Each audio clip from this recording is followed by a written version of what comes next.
Hello, I'm Natasha Chilingarian. And I'm Michael Ogden. This is Shared Accounts with CU Times. Spring is sprung ish.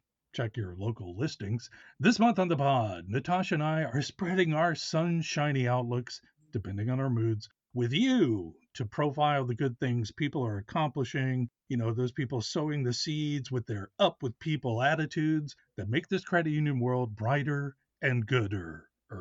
This month, think of Natasha and I as weird morphing of two people making one Johnny Appleseed, but if Johnny loved a good cocktail. Welcome to Shared Accounts with CU Times.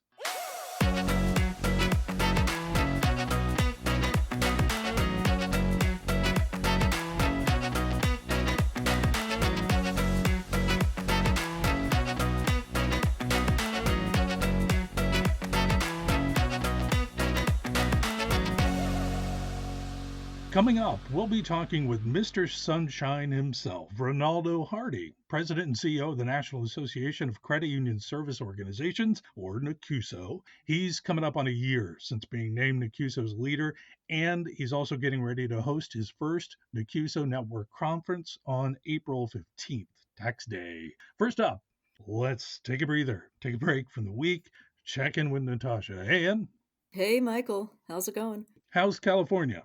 Well, as you were giving your intro, I was thinking I'm not really in a sunshiny mood today because I have been snowed in since Saturday. So it's still the dead of winter here in the California mountains. You know what? We're supposed to get like another 4 inches of snow this week too. Really? Oh, okay. I thought you were out of that now, but I did too. well, at least it's not just me. I was going to say how crazy would it be if Wisconsin is having Yeah. much better weather than California. I'm also realizing we're not being very sunshiny about things, so I apologize. That's okay. Yeah, We'll whatever. get there. I'm sure we'll have a sunshiny day. Yeah, I wanted to ask you because I know you stay on top of some TV stuff. What'd you watch this past week? Yeah, so, well, being at home, stuck here all weekend, I had quite a bit of TV time. One movie I wanted to mention, I watched Napoleon on Apple TV. Oh, Yeah, and it was okay. So, the reason I watched it is so I'm part French. My grandmother was from France originally, and she loves French history and is very knowledgeable ooh la about la. it, and Okay. and I visited France for the last time last summer and went Hmm. into the Versailles Palace, and I remember one of the Oh artworks that yeah. stood out to me was of the crowning of Napoleon, just a beautiful piece, and Hmm. so, yeah, I was curious about the movie. It was okay. I mean, to be honest, it was kind of boring, kind of dragged in some parts, and I didn't think that the guy that played Napoleon, that Joaquin Phoenix, Joaquin did I say his Phoenix. name Yeah. right? Yeah. I Hmm. thought he was a little dull, and he just looked kinda old for the role. Like, I pictured Napoleon differently, like, as this young, charismatic Hmm. guy, but no, it was Uh, still worth it. okay. That's the time, and it was kinda fun. Yeah, I'll check it out at some point. You could, yeah. Anyway, what about you? What did you watch? You know what? I was thinking about our producer, Zach, this weekend because he's a huge Nicolas Cage fan, whereas I could, give or take. But I watched two Nicolas Cage movies. One was the newest one called Dream Scenario, where the Oh, plot yeah? I is, saw it. have you seen it? I haven't seen it yet, but I watched the trailer and I was like, "That could be fun."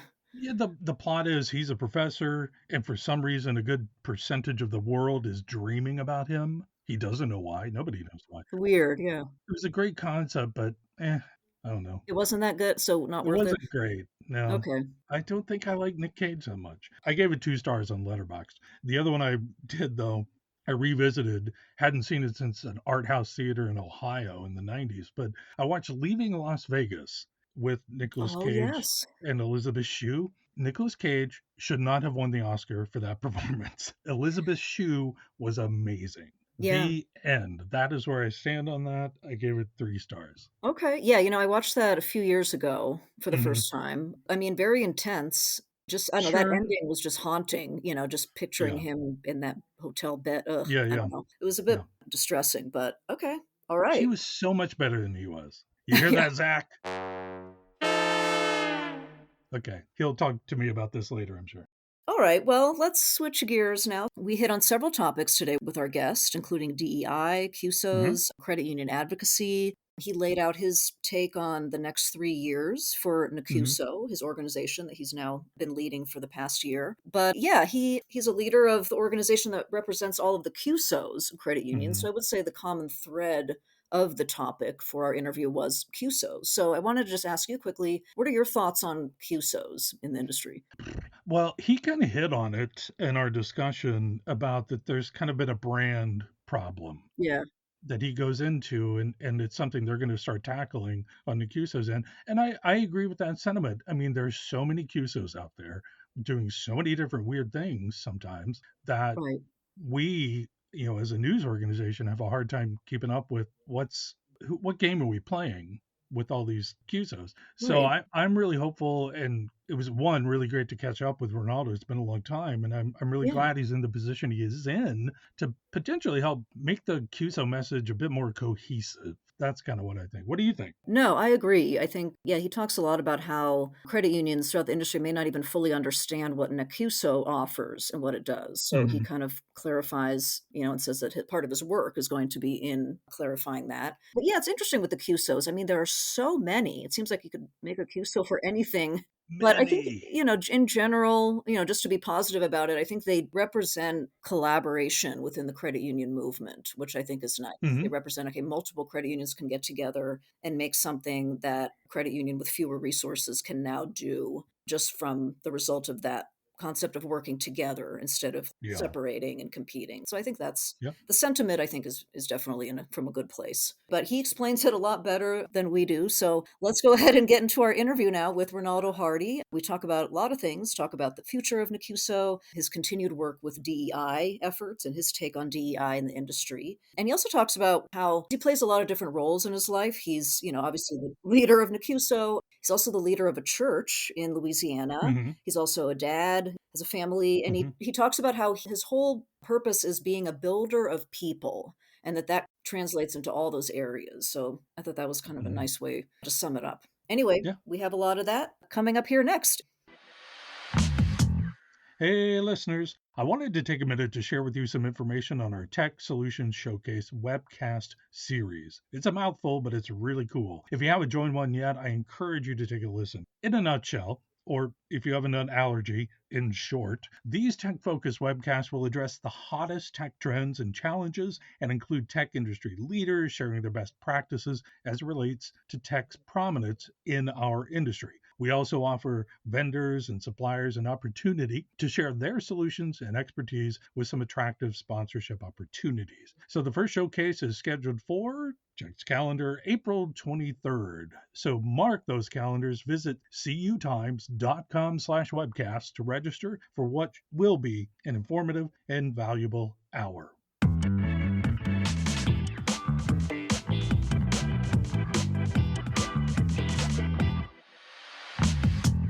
Joining us in the virtual studio today is Ronaldo Hardy, President CEO of NACUSO. Ronaldo, welcome to the show. How are you? Thank you. I am doing very good today. I have no complaints. It's a Monday, but it's not a blue Monday for me. Ronaldo, it's so great to hear your voice. I haven't talked to you in a long time. I know it feels like it's been forever, so I'm glad we get to reconnect. We've had a lot of conversations throughout the years now. Oh, I yeah. feel like I'm becoming an OG around here, right? I love it. Glad to have you. Yeah. All right. So let's go ahead and just set the Ronaldo stage here for our audience, just for some background and context. So, Ronaldo, can you just kind of walk us through your experience from your first steps into the credit union industry and then all the way up to your current role as the CEO of NACUSO? Absolutely. This year makes 20 years that I've been in credit unions. So Wow.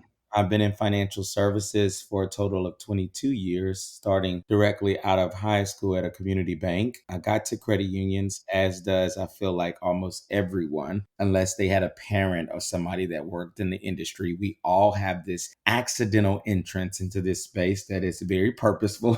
But for mine, my Mm. story is the same. I actually had someone who knew me that put my resume in at a local credit union back in 2004. So I did not apply for a job with the credit union at a time in which I was looking. This person had my resume. She put my resume in at the credit union. What was so ironic is when I got the first call to ask if I was interested in the role, it was blending two backgrounds I had, financial services and call centers. I always joke because I'm like, if the HR manager would have made a decision on the phone that day as to whether or not they would move forward with me, I am certain they would have said, "There's no way we're hiring this guy," who is confused about us calling him because they were probably thinking, "You put a resume in here. Why are you confused?" But I started at La Capital Federal Credit Union in Baton Rouge, Louisiana in 2004, at the time in their call center. By the time I left there, I worked there for about 7.5 years, or a little under that.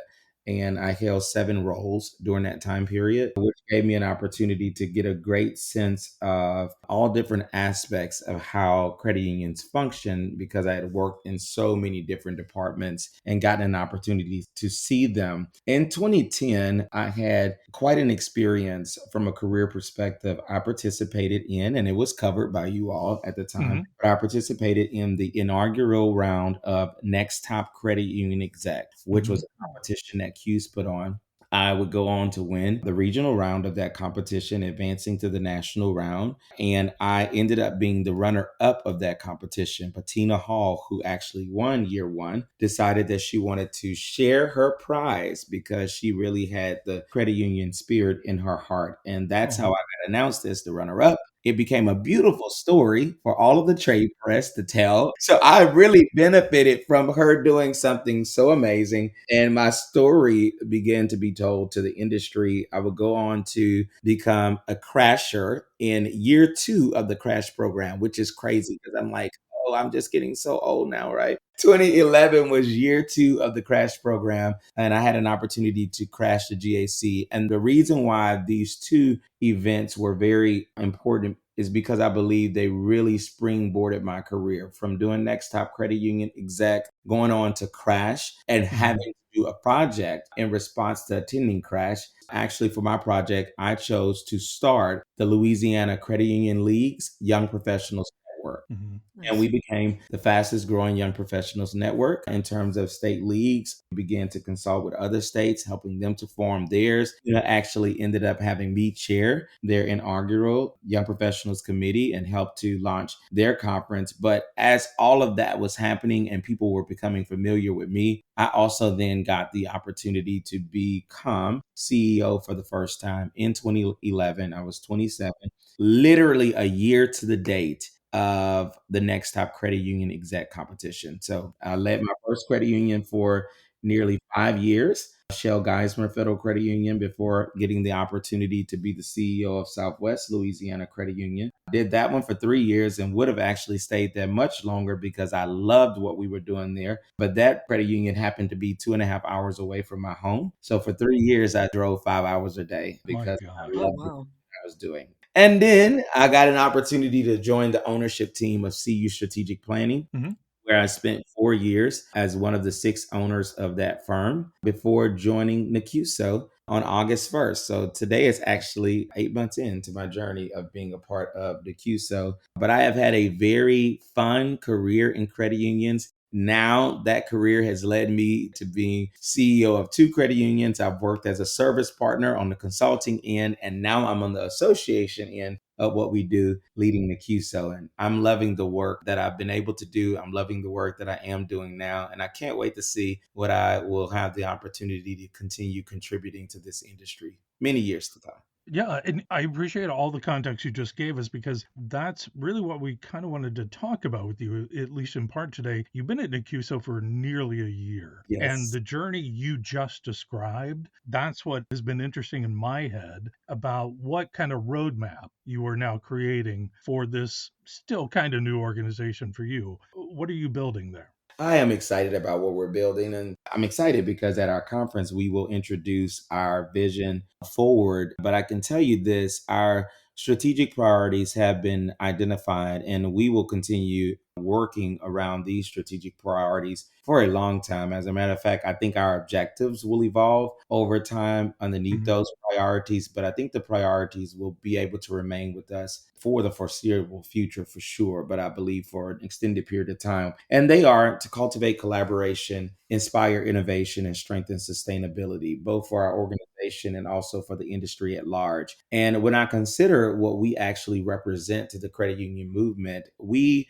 are stewarding the entrepreneurial ecosystem of the movement. So, considering that in our ecosystem, QSOs are a part of our ecosystem, fintechs are also a part, credit unions, and some people don't know this, credit unions are definitely a part of our ecosystem. And it would make sense the most if you consider the fact that QSOs are started by credit unions, right? So, credit Of unions are course. of our ecosystem and the credit union service partners. So we view ourselves as a corner of the industry that creates space for all facets of the industry to come together to have that opportunity to collaborate in ways that will inspire innovation. And ultimately, in our lane of the industry, our outcome is to scale solutions. So we do believe that we represent the corner of the industry that focuses on that by the sheer fact that we are represented by QSOs and fintech solutions that are in the market. Those being two of our primary audiences, we do represent the corner that really works to scale the solutions. And we're going to dive deeper in that work as we continue to grow forward. Ronaldo, can you talk a little bit about the challenges you faced so far as NACUSO's leader in your current role? To me, it sounds like this is probably one of your most high profile positions that you've held your whole career. So, are there any specific challenges that you've encountered so far in the past year in this specific role that are maybe unique from challenges you've had in other leadership roles? Absolutely. So I will start by saying that one of the things that excited me the most about coming into this role and also presents its unique challenge is that when you look at the members and the partners in this ecosystem, they all have something different that they're contributing, right? So when you consider an association that may only serve credit unions specifically, while strategies may be different from organization to organization, the nuts and bolts of a credit union are the same, right? So in this space is very interesting because from fintech to fintech, the solution could be different. What they're seeking to tackle, QSO to QSO, the same, right? So just making sure I have an opportunity to become acquainted with what everyone is doing. That's one thing. Secondly, Right. I think we all have this challenge when you are a new leader. You're looking at the size of your vision and the size of your resource and trying to make sure that you can have a vision large enough that will help resource to accelerate, but also that it's anchored in reality around Right. what you can do now and what you'll be able to do next. I do find because I'm a person who loves big ideas and it does not bother me at all to challenge the norms. I consider myself diplomatically disruptive. So I do believe that by nature, my career has been one that can be disruptive because I'm okay with challenging the norms. But I'm diplomatic enough to consider how I'm going about it so that I don't alienate people. But I find it to be challenging to navigate where we are in resource and where we need to go and grow next with that. And I think the other thing, just as an organization, that we have struggled with and we're working to address is a bit of brand clarity, really making sure that people do understand who we are, that one, they don't confuse our name with other acronyms that exist in our industry, but also making sure that the industry is clear on what we do. And it's no secret that our value proposition was not as well developed as it needed to be. One of the reasons why I've been onboarded is to make sure that we work specifically there. So I think the final challenge may be whatever apathy had built around that particular challenge for us. But I've also been met with a ton of excitement in terms of people are really enthusiastic about our journey forward. And we have certainly done our part to make sure that as we are telling a new story of our organization, that we're inviting the industry on that journey with us. So the industry probably has already started to see a shift in our language, a shift in our approach to marketing. And we have a ton of initiatives that are coming that will tell that story even better for us. Some things I can't say just yet, but I cannot wait to introduce the industry because I can definitely say that we intend on staking our claim in the corner of service that we want to offer to the movement at large. And we want to really be a valuable resource to our industry. We see that we're in the middle of what I consider to be the largest transformations that we've seen, especially in my time period of being in the industry. And we recognize that what we contribute specifically will be of high necessity over the next decade and beyond. So we're excited about that. Well, speaking of the brand clarity and these items you can't announce just yet, which I assume are coming up because you have your first NACUSO network conference. You mentioned it a little bit ago. That is coming up in just a couple of weeks in mid April down in Orlando. So we go to conferences, we go to the breakout sessions, network, and all that. But I want to know from Ronaldo's eyeballs how you're feeling, what it's like for you to put on and plan out this conference for the first time. It's extremely exciting. I'll give a bit of a story, a background story there. Ironically, I've been speaking in the industry for a long time now, and I've had an opportunity to Mhm. attend so many of the conferences in our space, a lot of places that I've enjoyed. And last year, around this time, the NACUSO Network conference was going on. And I just saw a lot of people on my LinkedIn timeline posting about this Mhm. conference. They're at NACUSO Network, NACUSO Network. And I'm thinking, well, I haven't been to this conference, right? And as they were posting about it and being excited about it, I was really feeling very strong feelings of FOMO. I'm like, I need to get to Yeah. this conference. Like, I need to check it out. What is it about? What is it like? And, I was really leaning into kind of seeing these entrepreneurial solutions that were being developed and released Mhm. there and the connections. And I said to myself, I really want to be a part of that conference next year. I'm thinking to myself, I got to go and see it. Maybe I connect, I can speak there. I had no idea that I would be coming to that same conference that I had FOMO concerning a year ago, but I was Oh, there.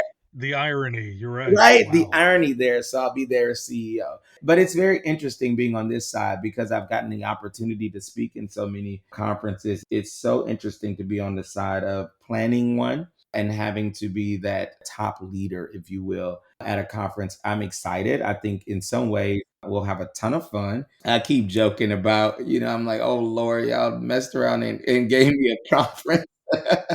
To be a part of. So I think what people will feel a high amount of energy. We consider this our transition year with the conference. So we kept a lot of familiar elements and we did change a lot of things as well to kind of freshen some of the vibe up with the understanding that by the time we launch into next year, we will, the right word is revolutionize the conference, but I do think that it's probably the right words. We're going to take the conference forward in a great direction, but you will begin to feel that this year. And there's a lot of energy that I believe that we've been able to develop around the subject matter, around what we do on the main stage, how we've adjusted our approach to breakout sessions a bit. And then I'm also excited that one of the things that we will do is allow for the creation of ideas or to go through an ideation process in real time. So we've organized a mini hackathon at Hmm. the Okay. conference so that we can get people thinking, ideating, innovating, and collaborating in real time while there. Hmm. So I'm really excited. I think that it is going to be a ton of fun. I will say this, I am a bit of a sneakerhead. So I did say that I would go ahead and Tuesday and Wednesday, I will have a suit on, not a shirt and tie. All right. But I'm going to have Yeah. sneakers on. So that's just like, Good. and they'll be cool because I really like sneakers. We want our corner of the industry to be a corner where a lot of fun happens. So we want people to see that when they engage with us. So if you have like a cool pair of sneakers and you're listening and you're coming to our conference, wear them. Like be comfortable, have a good time. That's what we're doing at the conference. I love that you're inserting the Ronaldo personality. That's great. Absolutely. It wouldn't be right otherwise, right? Of course. Well, I wish we were going. It sounds like a lot of fun, and I'd definitely rock some sneakers because I'd like to be as comfortable as possible working. As I say this while wearing a robe, working from home. So it wouldn't be that casual at a conference. Like that's taking it too far, but no, it does sound like fun. The work from home, I love that level of raw honesty, just of all the things that we have all encountered around working from home. I know that if every person had their confessional around like all of the things that they've done, that would be the most hilarious thing to watch because we all have stories of Oh, yeah, things people would have no clue of from working from home for sure. I love this idea. I love this idea. It would be a absolutely. lot of fun. Okay, so just switching gears here, I wanted to ask you specifically about advocacy. So, obviously, advocacy is just very important throughout the industry among all of the major trade organizations. So, can you talk about what portion, I guess, of the work you do at NACUSO is advocacy related? And then, I guess, what are you focusing on in the advocacy realm for 2024?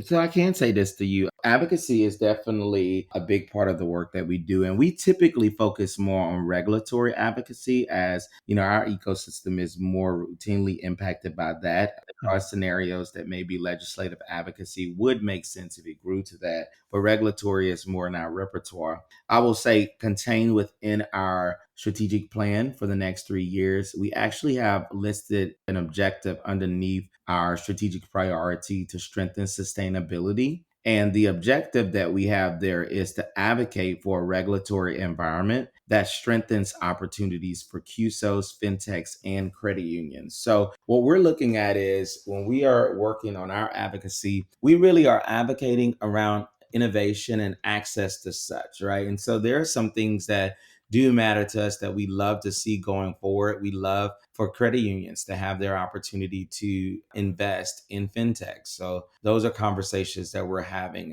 And we've started some of that advocacy work, making sure that there's an understanding of how we can approach it, why we would do this, why credit unions mhm. benefit from it. I mean, you can understand that owners have the opportunity to drive the design of the product, where it goes. And so we need to make sure credit unions have a seat at the table of ownership as it relates to fintechs, but also something that really matters to our ecosystem a whole lot is what happens with vendor authorities. So that's a conversation that we will not leave, making sure that we are advocating there as well. And I will say we've also put together a brand new advocacy committee. Actually, we redesigned it to have Mhm. representation from all corners of the industry. So, we have some QSOs on it, credit unions are on it. We actually have leaders of other organizations that do some work similar to ours on it as well, just so that we can make sure that we have the right brain trust at that table to come together to inform us on what we should be advocating for. And we just see that the nature of our work will evolve away from what has been what some may view as traditional advocacy just for QSOs. We've expanded that advocacy to say, as an industry, we want to be advocating for things that increase the opportunity for credit unions. And when we say credit unions, QSOs, fintechs, who are all a part of our industry, to be able to innovate and collaborate without having barriers that are preventing that work from advancing. And that's what we're focused on now. So we titled this podcast when we came up with the name Shared Accounts with CU Times. It's a pun, but it's mainly focused on we love hearing the accounts of people. Mhm, And we all have kind of a shared experience almost in this industry. But you were laying out your whole resume mhm, from 20 years ago to today. And I was thinking about this more while you were talking, from that kid in the high school mhm. to where you are now in all those positions. And if you had to draw a line of your life, your activity from then to now through those positions, what would you say is the common thread that connects it all for you? I will say this two things. One, I have very rarely pursued position. I've always pursued passion and purpose. And sometimes I feel like that sounds cliche to people. It's like, yeah, right. But for me, that is what Mhm, motivates me. So, like, my personal mission statement for my life is to change the world by building the people who will change the world. At the very core of who I am, I build people, and I feel like people build everything else. And mhm, so I've always followed my passion and I allowed purpose to lead me. When I got into the next top credit union exec competition, I really felt like I was supposed to. It wasn't that I was like, ooh, let me just do something so Ronaldo can be seen. I just felt like this was something I was supposed to do and I could make an impact in our industry. Same thing when I crashed and started the Young Professionals Network in Louisiana that really helped other states flourish as well, and Mhm. so on and so forth. When I worked at Southwest Louisiana Credit Union and drove 5 hours a day for 3 years, I led that credit union because I could see from its call report that it really was serving the unbanked and underbanked. I saw an Mhm. opportunity for it to become a CDFI. And I felt like, based upon my background, where I grew up without means, our family earned at the level that was below the poverty line. So I was Mhm. raised, my parents earned $25,000 a year with no governmental assistance. They raised four children. I have no idea how they made that work. Mm. But having that background and watching what it was like for them to get second chances and what that meant to their lives and subsequently ours, that's why I went and led that credit union, because I wanted to Mm. do work like that that would transform the lives of people in the community so that kids like me could be touched by the hearts of people like me now in my adulthood. Yeah. And then, the same thing when I went to CU strategic planning, at that time, there was a conversation that I was having with the industry around DEI. And I really saw an opportunity to make a greater impact. And coming into this seat, I see the same. I spent, and you know this from being a part of my journey for a while, Michael, but I spent a lot of the earlier years of my journey really having future focused conversations and kind of challenging the norms and really Mm. being more focused on innovation. And I feel like this is a full circle moment for me to sit in this seat. So I would say following passion and purpose, not position, has been the one thing that's been very consistent. And then I have gone back and forth on, okay, what's the primary thing? Because some people could say it's the leadership. I have a lot of creative vision, or the ability to galvanize people around that vision to move forward. There are a number of things that people could identify. But I will tell you, I recently started to say that I believe one of the most important skills for any top leader to attain, and one that I feel has been very helpful to be on my journey, is communication. I feel like if I go to every seat that I've had, the one skill that mattered the absolute most is communication. Because if you have any of the other things and you don't have the ability to communicate well around it, Mhm. none of it works. It is the Yeah. one thing, in my opinion, that if any leader masters communication, they can take on almost anything. That is the skill set that I believe has been very critical. And I think in some leaders, it's been underdeveloped. I think that it's an area that we really should focus on. And being, think about it, a dynamic vision that can't be Yeah. communicated well will go nowhere. If I consider what has mattered the most, passion and purpose, but also communication. Hey, man, I knew when I was asking the question that you would have a really good answer, so bravo. Thank you. That that was great. Thank you. Yeah, warm and fuzzy is like an understatement here. But also, speaking of passion and purpose, like you just talked about quite a bit there, that kind of leads me to our next question here. We want to talk to you about another aspect of your life that's pretty big, and that is religion, Christianity. Mhm. For our listeners who don't know, you are the founder and lead pastor of Love Alive Church in Baton Rouge, Louisiana, correct?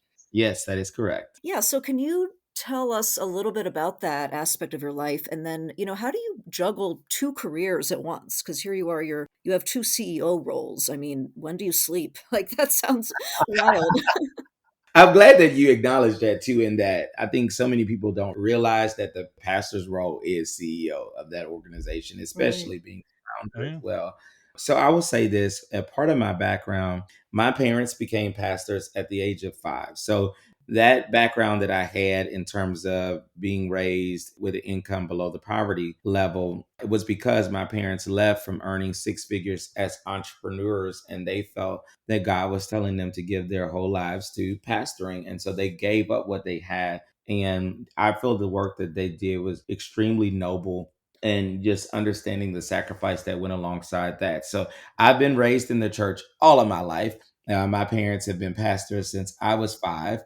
Because we did not have what I desired in financial resource, Mhm. Initially, I said I would never pastor because, I want to make sure that I'm financially stable. And that also gives some background as to why I'm bivocational and would always be. Like, I think people sometimes are like, is he really going to go and maybe pastor full time at some point? No, I actually like what I'm doing. And I've done it this way for a reason because of that background that I had as a kid. The way in which I have been successful in managing both, because our church will actually turn 10 years old next January. So January coming, we'll turn 10. Nice. So nearly a decade now of having my foot in both lanes. Mhm. But one, the clarity of my own personal mission, change the world by building the people who will change the world. And then, like I said, if I brought that to most basic, right, statement, then I would say I am a people builder. And when I digested that well, then I was able to reframe what days look like for me. So where some may say, man, you get up and you do all these different things.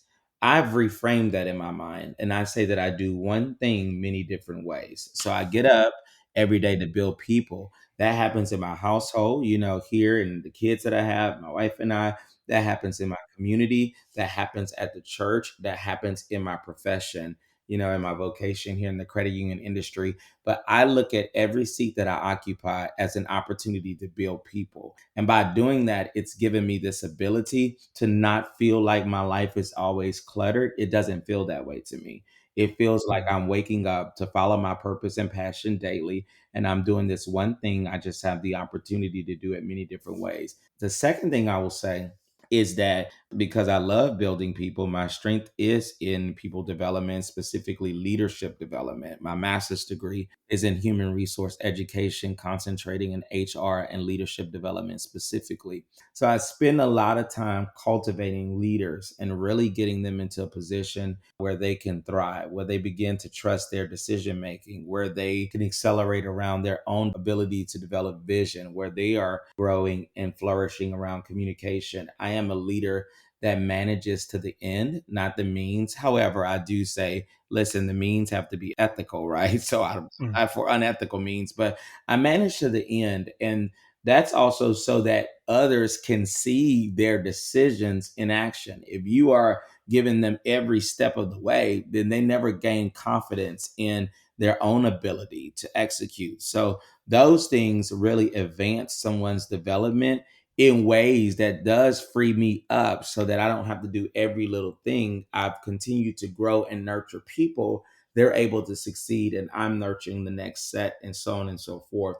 It lets me accomplish more because I recognize that there's no way that I can do it all. So the more I develop others who can then flourish and succeed in their corner of the assignment, right, in their own purpose, then it makes it easier for me to execute. But I do one thing many different ways, not many different things. So I want to hit on a couple of quick things before we head on to our last segment with you. You mentioned DEI Mm. and your work in it. Can you give us the Ronaldo vision of where you think DEI is sitting in the credit union industry right now? It's very interesting. I feel like there's the part of our industry that I feel will always feel like we are the do gooders. So, because we do good, sometimes it can be hard for us to also determine where we have opportunities to grow. And so, I feel like that was a part of, especially the earlier parts of our journey through DEI. I felt like as an industry, we were like, wait a minute, like we are the people helping people. We kumbaya better than anyone. And there was a struggle with seeing that we could have an area of opportunity that impacted people. And then I believe George Floyd happened. And I think not just our industry, but so many others said, oh, wait, we got to do something. And I think what we've seen is that some were really serious about what they had done, and some not as much. It was just a knee jerk reaction to it. Let me do something so that I can get past this moment. And then I feel like right now we're starting to see who really meant it. And so Yep. I think Yeah. Yeah. there are corners of our industry where I do see that, okay, we meant it, whereas there are some that I think individual institution to institution, I think the results vary. I do think sometimes too our conservative nature can kick in. So I think with the conversation around DEI evolving. Mhm. I can see where some are exiting the discussion just because they're fearful of what it will mean, and how do you navigate the terrain where consumer expectations are so different, but not just that, the amplification of everyone's voice because of social media has become so loud. And no matter what side you're on, somebody's going to be making noise, and credit unions are afraid of that. I kind of see us, in my opinion, it feels like we may be in somewhat of a stagnant spot, right? Where there are some that are continuing the work, and then there are others that are rolling back because of those other reasons that I mentioned. And I think that makes us collectively be at a place where we're kind of stalled. Because if some are pulling us forward, some rolling back, then we're not necessarily making movement right now in that category. But I also feel at times we feel okay with that because we are a feel good, do good movement. Yeah. I don't think that the answer is to roll backwards on it, because if you are from a marginalized group, right, or underrepresented group, you have stories of things that you've encountered that are very real. And, whether that is, in my case, I'm African American, or Mhm. whether it's women, whether it's members of the LGBTQ plus community and other ethnicities as well that are minority groups, there are stories that most people can point to of something that they've encountered. Or even if they didn't encounter it directly, they may have been left with that, like that question mark afterwards, like, Mm. I wonder if this had Yeah. anything to do with, right? Mhm. And to me, even just that pause point is uncomfortable. So I still feel like we should do enough work to remove those pause points. People shouldn't have to sit and reflect and wonder if a characteristic of themselves that's outside of their control impacted what they're able to access, right? That's how I Right. feel. I think that we Right. would love to like give ourselves the trophy and be like, man, we got this one because credit unions, we rock. All right, we are not Right. deserving of the trophy yet, right?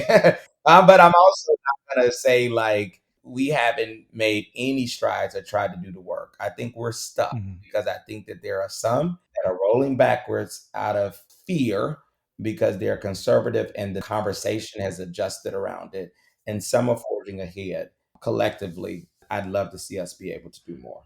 Well, and I appreciate you answering that question. I know it's a really heady and important topic, but I realize we have Ronaldo here. I have to ask. And so Mhm. we could do a whole episode on it. So I appreciate your candor on that. Absolutely.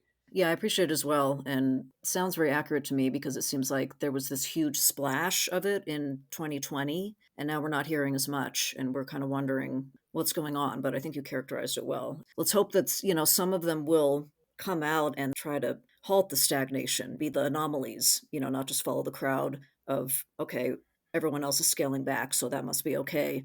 So we'll see where it goes. Okay, one more quick question before we move on to the final segment. What does the rest of your year look like as the leader of NACUSO? Obviously you talked about the conference and roadmap, priorities. Anything else you want to add to that, just as far as plans for the rest of the year? Absolutely. So we have a number of different things that we are rolling out this year, some communities that we are introducing, some education that we will be introducing as well. So kind of really sprucing up our education calendar that's coming. We are in the process of hiring a few new players or new individuals to our Mhm. organization that I believe will supercharge our work. So it's very important that we have the right brain trust internally. That's very important to us, and we are really going after it. There are a number of strategic partnerships as well that we're working on and through that will be a game changer. There's one very big project that I will say we're working on that it will take up a lot of our 2024, but will probably be rolled out for the rest of the industry to know of it or learn of it next year. So that's going to take a lot of our time. We are spending so much time this year building those things that really do enhance our value proposition. But I feel like, especially post conference, we're able to start telling another part of our story. So we'll spend the rest of the year also doing some more storytelling because making sure we clarify who we are, what we do, why we exist is also extremely important to us. And you'll see a lot of that from us. It will be a very busy year. Sure. Sure. It will be a very busy 3 years. I said like this, we have an extremely aggressive, progressive plan, but nothing in the plan sits outside of the scope of what we really need to become. And so we are taking the steps to make sure that we get there. Nice. All right. Sounds like you got your work cut out for you Yes. for a while. Yeah. All right. Well, let's go ahead and move on to the final segment of the podcast. And this is really fun because this is all about you. Mhm. Well, I guess our whole conversation has been about you so far, but this is even more fun because Yeah. they're lighthearted, just kind of random questions. Okay, so you live in Baton Rouge, Louisiana. I wanted to know, were you born and raised there? Is that where you're from originally? So I was born in Baton Rouge. I would say raised in St. Francisville. So at the age of 5, when my parents took over the church, we moved to St. Francisville, which is about 30 miles north of Baton Rouge, a very small town. And that's where I was raised. Cool. Okay. And I have to ask, do you go to Lake Charles often? Because this fun fact about me, I actually spent a year living there. My first newspaper job was at the American Press newspaper in Lake Charles. So I was curious, what do you ever go over there? So the second credit union that I led, Southwest Louisiana Credit Union, it's in Lake Charles. So when I talk about driving back and forth and being on the road 5 hours a day, I was living in Prairieville, so you may be familiar with Ascension Parish, and driving to Lake Charles every day. So I'm very familiar with that community. The credit union I led was there, and I actually will be visiting Lake Charles in the last week of April. So I'm going back out that way. Very cool. Yeah. I hope to make it back there one day. It's been a while. Amazing food, right? Amazing food. Oh, yeah. Those crawfish boils, they would be putting the crawfish in, putting seasoning on while they're still alive, and then they pour them in the pot. I remember. Oh, yeah. It was a fun time. Come on, I hope we took care of you when you were in Oh, okay. Louisiana. All right. Got it, got it. I will have to do that. So, all right, just quick follow-up to that. What is the most Louisiana thing that you say on a regular basis? It has to be 2, right? So, y'all, Of Sure. course. which I mean, that's like a Southern statement, but it's very big here. I say y'all all the time. But I think Hmm. one that's hilarious is other places refer to soft drinks as soda and pop. You come to Louisiana, it's a cold drink. And I know it doesn't make sense to any other place in the entire country, but they are cold drinks down here, and that's what we call them. Okay. Huh. Cold drink. I love it. Yeah, I remember people would say it's a Coke, like they would call any soft drink a Coke. Yeah. Yeah, okay. So that's another one. Yes. So, next question, Ronaldo. As a kid or adult, we don't judge. What was your favorite Saturday morning cartoon to watch? Well, first of all, I would say my favorite Saturday morning cartoon had to be Looney Tunes. And Okay. if I picked out of Looney Tunes, then of course it's Bugs Bunny because why not be Bugs Bunny, Why not? Looney Tunes? But Tom and Jerry were like a very, very close second place, and they got extra points if they did go inside of Jerry's house because for some reason seeing his little small stuff was very Yeah. fun for me as a kid. Part two, very quickly. What was your favorite cereal as a kid? So this is gonna sound like why did a kid like this so much? But I don't know why, and I still like it as an adult. I love Raisin Bran, and it was my Oh, favorite. okay. Like if we had Raisin Bran, we didn't always have it, but whenever we Right. had Raisin Bran as a kid, like that was the Huh. one for me. Yeah. Well, that's a healthier option. Probably made your parents happy, not just a box of sugar, but a little more Absolutely, nutrition in there, right? Yeah. absolutely. Okay, so next question. What was the first album that you ever bought or that you ever like remember listening to regularly?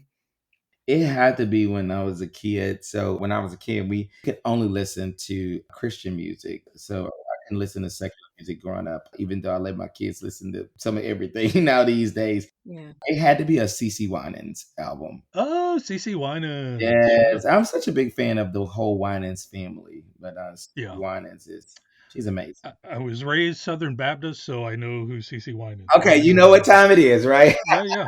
I got it. Yes. Very good. So, next question. What game show do you think you'd be awesome at? It's 2. Okay, and I know I keep doing this. I keep saying it's either or. You do? So it's like Family Feud and Wheel of Okay. Fortune. I feel that either one I could really do pretty good Okay, great. I believe you. on. That checks out. Yes, they both cool shows as well. Just Yeah, they are. did Credit Union Financial Feud. Yeah. The conference we Yeah. had a lot at the GHC. We had a lot of fun. And then finally, what was the last movie you watched? This is gonna be so funny because it's so random. But there's a story. But the last movie that I watched was actually the original Ghostbusters, and the whole reason Huh? is because I literally just watched it this weekend. My best friend's birthday was actually on yesterday, and so we hung out on Friday. I actually got him some custom Jordan ones done with Ghostbusters, so somebody did them for me. He Wow. is like an extreme Ghostbusters fan. But I Wow. was like, okay, we got the custom Ghostbuster Jordan ones. Now let's go ahead and watch the movie. And I watched it, and it was actually pretty good. I enjoyed it. Yeah. Okay, Okay. cool, cool. All right. They have an entire, very serious fan base still. Yeah, that's why I'm not saying anything bad about it. So yeah, you're right. Yeah, be careful there. That's fun. Exactly.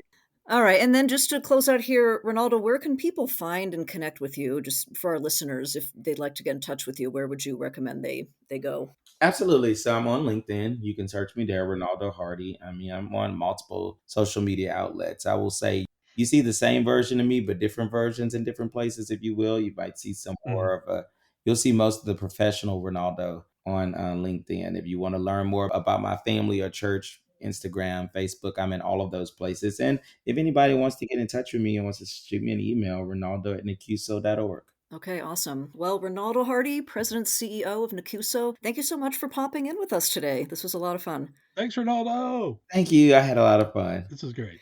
And for all of our listeners, please subscribe to Shared Accounts with CU Times anywhere you get your podcasts, Apple, Spotify, you know how this works.